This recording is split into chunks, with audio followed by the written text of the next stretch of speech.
Hello and welcome back to another episode of InteSoul Leadership. I am having so much fun with Dr. Carrie Graham. She is a phenomenal leader in her space of training, learning, and solutions.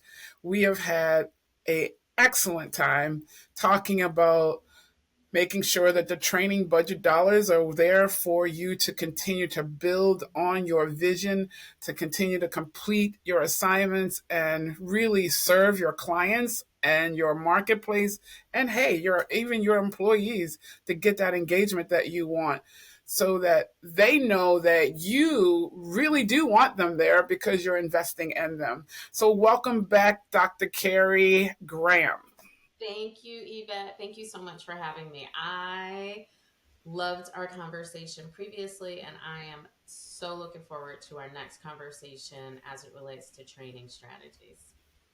Yeah, so for those who don't know, let me just say that I am the CEO of DestinySpeak Inc. I have created this platform called InteSoul Leadership, this broadcast where I bring on leaders who can help leaders help me fulfill my mission, which is to make sure that we have a real movement, create momentum where leaders show up differently, sound differently, and leave people feeling different. And that means we leave people feeling empowered and we're helping them to find their leadership as we're leading them, and we nurture them and we help them or provide space for them to get nurtured. It's really about because leadership does matter. Leaders matter.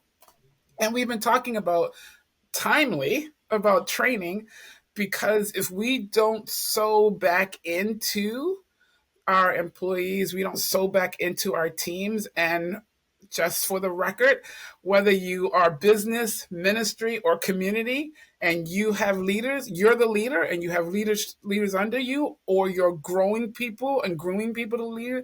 This all applies.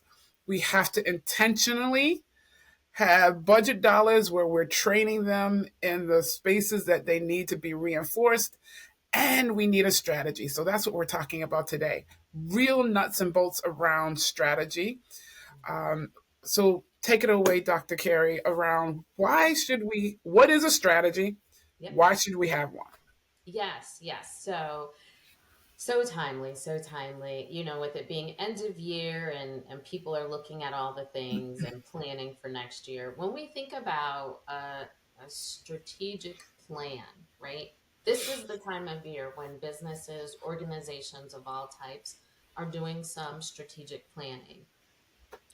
A, a strategic plan is simply a process. It's a process that you follow to identify what are our resources, what are we doing well, how are we going to get to our goals, our projected goals. When we think about a training strategy, it is truly the same thing.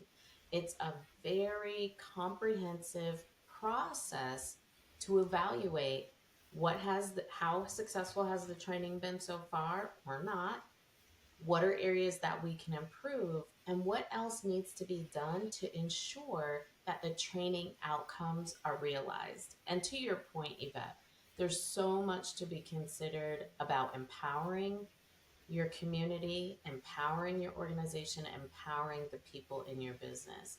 If you are really relying on the individuals, you have to equally invest in your training. Yeah. And you think about it, we went out and we asked these people to join us, lock hands and arms to fulfill this vision. And then sometimes we get so busy that we ignore their needs to continue to serve us in that capacity Yeah. because we're not feeding back into their knowledge base, right? And so that strategy really has to happen at the most appropriate level so that the leadership team underneath that level or reporting up to that level really can now know how to use those dollars, right? And won't be so quick to say, oh, we don't need it. Because Right. I say I don't need something because if I don't know what to do with it, right? Right, right. And that's part of it, and we talked about this previously, how so often the end of the year or even halfway through the year, the training budgets are they're eliminated or they're decreased significantly. And I want to caution leaders, decision makers, to not do that, but rather use that money. And if there's money left over, use that money in a strategic plan for your training, right? And it should all start with an audit, right? Like, let's look at our landscape. What do we have in existence? And the same holds true if we're thinking dollars, right? Some organizations, the focus is on the bottom line dollar. If your organization is what has some financial waste, I'm pretty confident you can tie training back to that in some capacity. Mm. If it becomes a efficiency uh, gap or a lack of efficiency, go back to training and you will find some instances there where you can make those changes and improve that particular KPI or metric. So I love the assessment piece because too often, and again, we're talking about having a strategy, right? So that strategy should be informed by information that your leaders are bringing to the table, you all have assessed together or individually about here's where we want to go, here's what's working well, here's what we need, we want to reinforce, here's what we may feel like it's time to let go. All of that happens in those conversations. And so, if for the things that you might be thinking about bringing something new in, or you want to do even better, and maybe you're not seeing the results, but you're not ready to go yet, and you know you can do better there, you want to reinforce your teams that way, or hey, they're doing a great job. How can we upscale and get even more? That assessment will let people know every one of those areas. And so it's not just training for the new shiny thing coming into the organization or for the new workflow change. It could be can we support our teams in reinforcing what is working, but take it up a notch, right? Right, Is that right. what we should be thinking about for training strategy? Absolutely, absolutely. It should, I 100% agree. It should not simply be on the onboarding or, to your point, oh, we're instituting a new workflow or a new change in technology. We need to train people on it. If you look at what over the last couple of years, the research has identified that employees are not happy. Ultimately, they're simply not happy. And it's complex as to why. But one of the consistent data points is that employees do not feel that their employers are investing in them. You cannot simply say, I'm going to train you, I'm going to upskill you or reskill you solely so that you can do a job for me. Mm, Right? Like, you have to that's pay good. attention, right? Like, That's if good. you're really working to retain your workforce, give some consideration to people who want to advance within your organization. Well, leadership development it doesn't start once they have placed in a leadership position Right. or a management position, but rather it should be ongoing from the time the ink dries that they join your organization. There should be some skilling and training that supports their development across the life cycle of them being with you in the organization. And so one of the things that I find so often is that people think about training from a very narrow perspective Mm, and from a side, and they work with training from a siloed perspective. And I am here to challenge that belief and that practice, because you get the greatest gain and return when you take a comprehensive approach. and I know you have this acronym, ERA, and I'm going to let you share more about it, but it just keeps resonating with me because I get it. Yes. Um, but what that looks like for someone, so let's make this very, very plain, right? You Yeah. are a leader and you see someone has tendencies and has some strength capabilities, some real potential in getting here. Yeah. But they need that knowledge base, they need the experience base, they need, but and you want to give them a really strong foundation to be able to move in that direction. And Hmm. you know it's their heart's desire to do Yeah. that. You know they really want to go there, right? Yes. And it's going to benefit you because now it gives you, the leader, more bench strength. So Yeah. that's the type of example where, hey, let me find out if there's training in facilitation because I need more support for my team. And this person really has the heart of the team and they love that person. So let me get them training in facilitation. Now let me give them the ability to utilize that training. And now we're both happy because that person's like, oh, I thought I could do it. And now I know I have the knowledge on the skill set and the technique to do it, and I'm getting to use it. And in those one-on-ones, now you're talking about that skill set they're using, and now there's coachable moments there. But Right. all of that starts with the training strategy and you knowing your people, which is the E. Yes, yes. So let me you done took us all the way there. You took us all the way there. But let me say this. Yes, that individual that you have trained, they're able to say all those things like, "Oh, this is a passion I've had and I really want to pursue this." And okay, I got the training and now I'm in a position where I can use those new skills. You're happy because that task or that responsibility is getting fulfilled. Yvette, the thing that you didn't say that I think is at the crux of it all, Mm. you invested in the individual. And the Yes. individual can say, my employer invested in me. Yeah. Regardless of what the skill set is, they paid attention to me and they Hmm. invested in me. That's how you retain employees.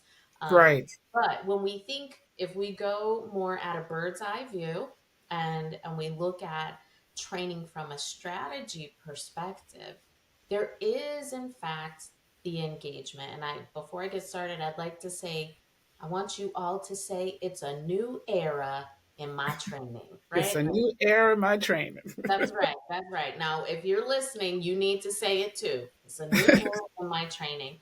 And I say that because I introduce a new perspective of developing your trainings. And so we have the E, and the E of era is engagement.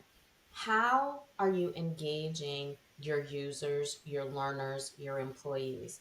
I am not talking about just give it to AI, let the AI do it. I'm not talking about spending thousands to bring in someone to entertain them and get them all hyped and jazzed up.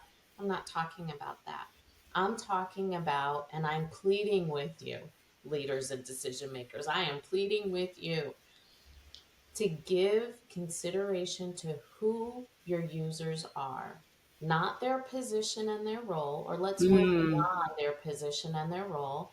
Let's move beyond their generation classification. Let's move beyond um, that type. There are they male, female? Let's move beyond all of that.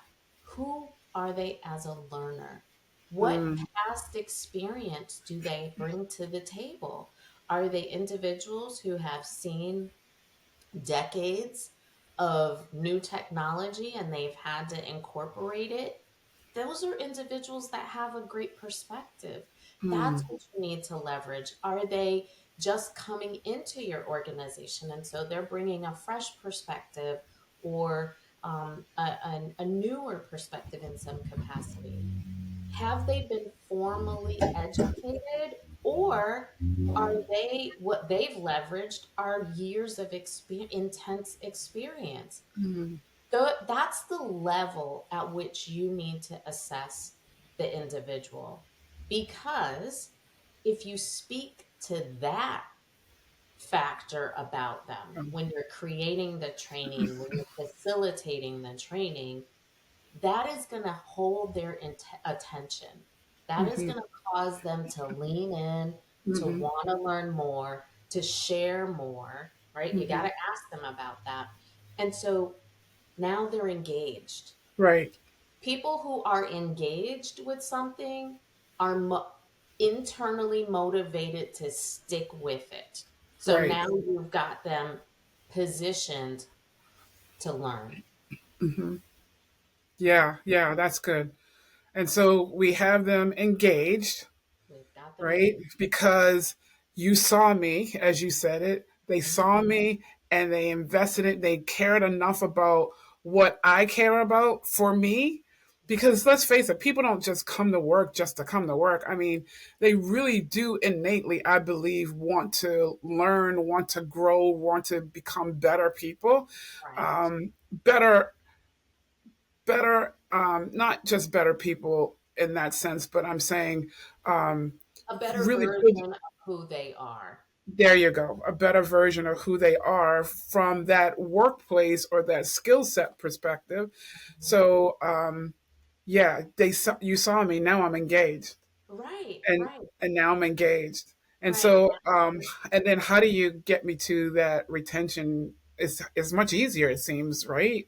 Absolutely, absolutely. So there are a number of ways to learn about who the users are. There's lots of ways to learn about them without creating a focus group and all of that. So there's lots of ways to do that. But now that they are a captive audience, now the goal is presenting information in a way that they learn it first and then they remember it, right? Mm, If we all think about ourselves as adult learners, yeah, yeah, yeah, show me that thing, show me that thing. Yep, I got it, I got it. What was that thing again? How, I mean, it happens all the time, right? And right. so when we think about presenting your content, it's not about the facilitator, right? Mm, The focus should still be on, are we presenting this information in a way that supports learning comprehension? Do they understand what we're talking about? And you want to consistently may present information to be more complex, provide feedback for corrections, because when you understand something, then you will remember it. You automatically you will remember it. So that's how you get the retention piece. It's the engagement.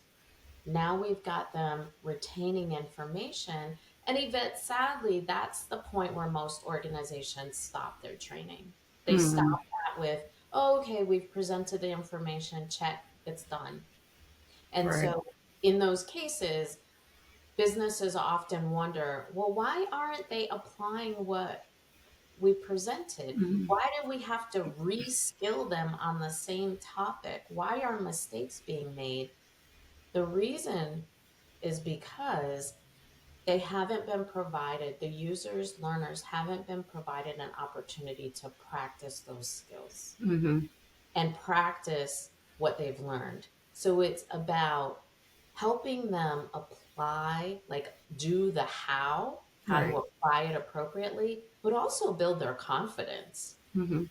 Right. So I'm sure we all can identify individuals who we know were skilled at something, but they didn't have the confidence Right. um, to actually do it. So that's two elements of the application part. You have to provide realistic opportunities for people to make sense of the information. So process it on their own terms and then start applying it. And that even includes applying it on the job, Right. applying it on in real time. Um, Right. and that's how you change the trajectory of your training program. All of those elements are strategically based. Yeah. So what's coming up for me is the training. When you talk about delivery, it has to be in context of Yes. what those individuals are doing and are going to have to do and have experienced in the past. Yes. because if we can't connect with them on based on their experience within that space, then they're just going to think, you don't really know what you're talking about. Right. This is Right. this is not reality, Right. which also gets back to something we've talked about in the past. You can get even greater engagement and greater retention if you invite some of those people who are expertise in that space to Yeah. participate in the delivery in some capacity. They don't have to necessarily be the facilitator, but be creative in how you intrinsically infuse their knowledge Yep. in delivering the training. Yep. Now they are seen as the experts. So again, I've been seen. Yep. And now they can help the facilitator, whether Yep. it's someone internal or you bring in someone external. Now they can help make that information relative to the people who have to actually day to day make this change Absolutely. that you're introducing or reinforce what's happening. Absolutely, absolutely. And but that's the key. And you can't lose sight of the importance of the people, right? Mm-hmm. Like especially with organizations that have like that are in health that require health and safety training, right? So often you can be distracted by, well, we've got these mandates that we have to implement. That is real, and I don't ever want to disregard that. However, if we go back, right? Okay, every year, let's think about this carefully. If our governing body puts out new mandates that we have to train on every single year, but yet we also have our workforce makes mistakes or they don't implement it or they come to training kicking and screaming, in order for us to stay regulated, we have to do this. Well, one of the ways to connect the dots is acknowledge that that's where the people are, right? Right, right, Hey, right, Yvette and your team, I know it's that time of year again. The government has given us, or our agency has given us some more mandates. We got to get through these trainings. right. Perhaps you bullet point those and just say that's what the topics are about. What are your thoughts on this before we move any further, team? Mm, What does everyone think about these new changes? Where are some areas that you think we need to like pause and stay focused, or some things that we kind of go through a bit closer? What that does is gets back to what we were saying. We're acknowledging the people and what they bring to the right. table. We're getting better insight as to what the training need actually is, Mm-hmm. and we are supporting their internal motivation to learn, be focused, retain the information, and then apply it accurately. You Yeah. have to keep the people at the center, and that is truly a strategic approach. It really is a strategic approach. And let's talk about a very specific group of people that you have to keep at the very onset of the planning, because we talked about this before as well. And that's if you are in an organization that's large enough to have a training coordinator or a training department or training division, you don't have to necessarily be Mr. or Mrs. Leader knowing all that we just talked about. If you would bring those people in on the conversation, the planning, and the beginning of the Yes. strategy planning around how we're going to train, what do we need to train people on, they will happily share with you their knowledge and their experience because they are doing the training all day, every day, all year long.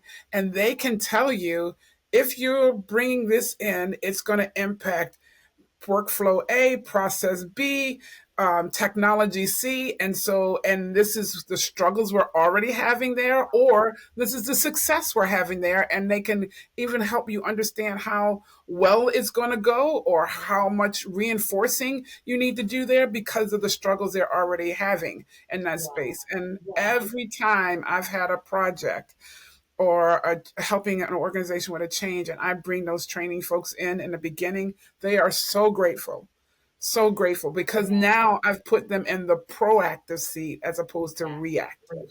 And that's the thing. I often ask a lot of my clients and position this, is your training reactively based? That's problematic if it is. It really is. But to get back to what you're saying about bringing your team in at the beginning, so often these levels of visionary decisions are made in the C-suite. They're made in the Mhm. executive office, totally independent of those who are implementing. Right. And while in the one hand you can say, well, at this level we are the visionaries, we are leading the charge. I agree with that. That is your responsibility, that is your role, but it is also your responsibility to Mm. understand the stories attached to the data that you're using to make decisions. There Yeah, are that's good. stories. Data is not simply numbers, it Hmm. is representative of a larger story. And by Hmm. bringing that team or that individual in to those initial steps of your strategic planning meetings for your trainings, that is going to get you to where you want to. It is going to help you realize your vision Yeah. in a way that's cost effective and in a Hmm. way that's efficient. Absolutely. So we've talked about engagement. We've talked about retention of the content which you're trying to deliver. Tell us Yep. about the A. So with application, right? So one of the things that happens, Yvette, is this: silence happens. And I'm sure someone was listening to this and they were just like, oh, did the camera freeze? What happened? What happened? Right? Many people are so uncomfortable with silence. But Mm. as my PhD is in adult learning, and you have to provide adults with time and Mm. space to process the information. They have to be able to make sense of it on their own. And if Hmm. you continue to keep talking or to push them during their time, Hmm. you're preventing them from Hmm. learning and understanding how to apply a concept. So that's the first and foremost. As facilitators, you got to be okay with silence. And truth Hmm. be told, I encourage a strategic plan or a training plan to include periods of silence or periods of individual reflection, even if Right. that means, you know what, we're gonna split this 2 day training. Instead of it being consecutive days, let's put a day in between there as a Right. gap so Right. that the audience has an opportunity to be reflective, to make sense of the information. You need to build people's ability and their confidence. Hmm. It's so important. That's the A of application. You want people to do the thing. You want them to do the thing. Right. And if you have a large group that has to do it and you're a little nervous about having them all do it because you might not have the luxury of failing forward. And then Yes. what if you have to fail backward? You have to have that plan going backwards as opposed to, oh, we can keep going and we'll rectify as we go. One of the ways to rectify that or avoid that is to start with a pilot team. And Yes. then that pilot team tests and they do it real time. As you said, they have to have real experience. So it's in their real workday, real cases, and Yeah. they do that there. But they also are supported by people from training and their management who are going to listen into how's this working, what's Yeah. working well, where do you think we need to make some changes, so Right. that as you branch it out to the next group, or maybe that's so successful, you're like, hey, we can turn it on for everybody now. But at least to your point, that application also means you want to be as successful as possible across the entire organization so you can pilot it in groups, and have them use it, feed you back the information. So now it's even more meaningful and vetted Yes. when it gets to the masses. Yeah. The other part of that is implementing um, periodic checkpoints. Mm-hmm. That's how you stay ahead of skills and knowledge not being used appropriately or Mm. mistakes happening. When you provide a training and simply walk away, they'll figure it out. Yeah, you make the assumption that, oh, they got it, they'll get it. You've left the door open. You've left the door open for many mistakes to happen. And so it's really important that part of every strategic training should incorporate short and long term check ins where you can course correct if people are off track. You may have presented some information in the training that they simply forgot, right? Right. And so it's an opportunity to use reminders. If you go back to using the more seasoned individuals or those that have a particular interest in a particular topic, hey, I just want to empower those individuals to check in with the rest of the team to say, you getting it? Remember we talked about, it should be an even playing field in all Yeah. trainings. It really needs to be.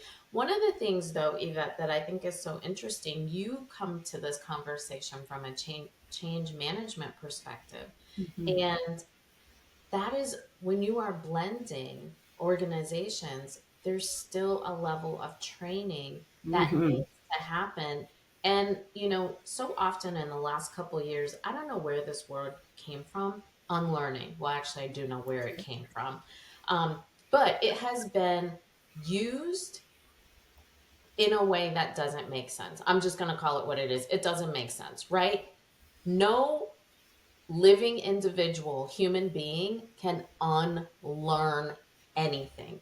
You do Mm-hmm. not have the capacity to do that. You do have capacity to learn something new, Mm-hmm. have the capacity to make different choices, but it's Mm-hmm. much like seeing something or hearing something displeasing. You can't unsee it, you can't Right. unhear it, you can't unknow things. So there's no such thing as unlearning, but you can empower your team and your people to make different decisions. Yeah, and that checkpoint process that you talked about, that's where that has been very, very critical in the change management projects that I've led, because if people don't understand or they only understood part of it, they will fill the gap in with what they do know. So Yeah. you would have spent this dollar spend on making this really great investment in your people, but if they don't get it or you're not reinforcing it, they'll go back to the old way if you didn't have a way of shutting off the old from Yeah. then getting back to the old way. Because they know that works. Yeah. I mean, Wh- we Whether look, it's efficient or not, it I, works. I can cook. I can cook on my gas stove oven here, but if that don't work, I can go out and do the grill, or I can strike up a fire around my fire pit and boil some hot dogs. I Right. know how to eat, so Right. Period. so it's that still kind of thing. This has Mhm. been absolutely engaging. I am retaining it and I'm ready to apply what you have said. And I appreciate it because it does reinforce what I've experienced and what I've tried to advocate to my training partners and the training folks that I've had the privilege to work with on those projects. And empower them to be able to do their job in a greater way. But it really does start with that strategy, It and does. I appreciate you coming and being able to break it down. You broke it down for us. So, but I'm sure there might be a leader that says, "Hey, I hear you, but I really want to learn more about this." Tell the folks how they can reach you, what you have to offer them, and if you have anything coming up that they can participate in. Yeah, yep. So I encourage people, if you want to learn more about my services, the services that I offer, if you want to learn more about me and what qualifies me to do this work, or even just some tidbits of the perspective that I have, I invite you to visit my website, drcarriegraham.com. So drcarriegraham.com. There's a wealth of information there. It is not static. I am constantly, every week, I'm adding some new piece of information that is meant to be of service to you. So you can look on there and find some information. The first thing that I am an advocate of is a good audit. It is this time of year. We are at the end of the year. There are leftover dollars on the table. There are people and teams scrambling to figure it out for what to do in the new year, right? So I am happy to offer an audit if you've got an extensive team and all you need is a check-in to get an external expert view. The audit is for you, and you can schedule that automatically, 90 minutes. You can schedule it on my website, or you can, excuse me, wait and use the audit in the new year and use that as a kickoff point to get you going in your strategic planning for your next year's trainings. But go visit drcarriegraham.com. You'll find all the information you need. And actually, Yvette, now that I think about it, there is a complimentary assessment on there as well. It's at the bottom of every page and it'll get you thinking. It's more food for thought. That is so great. You're so kind. I try. So, so kind. So, this is our second time talking with Dr. Carrie Graham because I think this is so important. Everyone knows that my heart is to make sure that we empower the people. We are encouraging people and enabling them to be their best, authentic, professional selves. I Yes. will add that. And so today was the second piece of that around training strategy.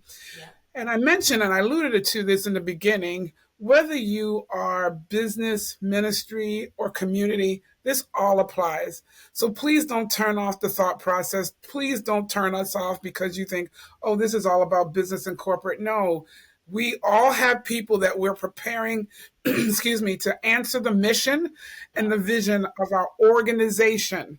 Yep. So, Yep. our next conversation is going to specifically be around ministry training, which you're going to hear some of this, but we're going to dial in on what does it mean to really prepare your ministry leadership team for what you have coming up, and how do you assess the needs, and how do you even put maybe even ministry leaders in place over training. I mean, all of that is questions that we will entertain and really talk about. And we're not talking about from book theory. Both Carrie and I are Yeah. faith-based individuals, faith-based professionals, Yes. and we Carrie has delivered this in ministries. So this will be just as quality as we talked about today. And if you are a business partner or a community leader, please come and listen in because I believe in cross pollination. And I think that you might find some of this conversation interesting again. Thank you, Dr. Carey, for joining us. You know, you're always a joy to me. And until next time, everyone, please keep showing up, sounding different, and leaving people feeling different because they're leaning on you. You matter. You matter. You matter. Bye bye. Bye bye. Good morning. Hello. How are you? In this world today, I am inviting all leaders to join me on the InteSoul Leadership podcast. Have you been wondering where is the support that you need as a leader? You're there for everyone else. You're trying to help your teams navigate through the changes and pivot where it's necessary. Are you struggling with how to keep them motivated? Do you find that you're called to meetings, or you are even yourself finding that you're calling people to meetings and really don't have any real agenda? And so people are feeling it more of a waste of time, all in the name of keeping everyone engaged. Look, you don't have to fly solo. I say it all the time. Leaders need support as well. I understand after being a veteran leader in many facets that it can be weighty. It can be weighty. But here's the answer. InteSoul Leadership is providing content with special guests, based on my insights and wisdoms and experience, based on the various leaders that I bring into the podcast. Also, you can get the support that you need. You get this thought-provoking ideas, insight that will help you change how you're approaching the situation that you are facing right now. So I encourage you, join and log in, subscribe to the InteSoul Leadership Podcast. It's on my YouTube channel. You'll find the link in this post. You will find insightful information there and wonderful guests, wonderful guests who are going to share their wisdom. Wisdom is the root of all things. It's the greater of all things. And it's my heart to serve at least 1 million leaders so that we elevate to a place that we're creating healthy cultures everywhere. So I invite you to join me on the InteSoul Leadership Podcast every Thursday. Join us there on YouTube. Please subscribe, share, and like.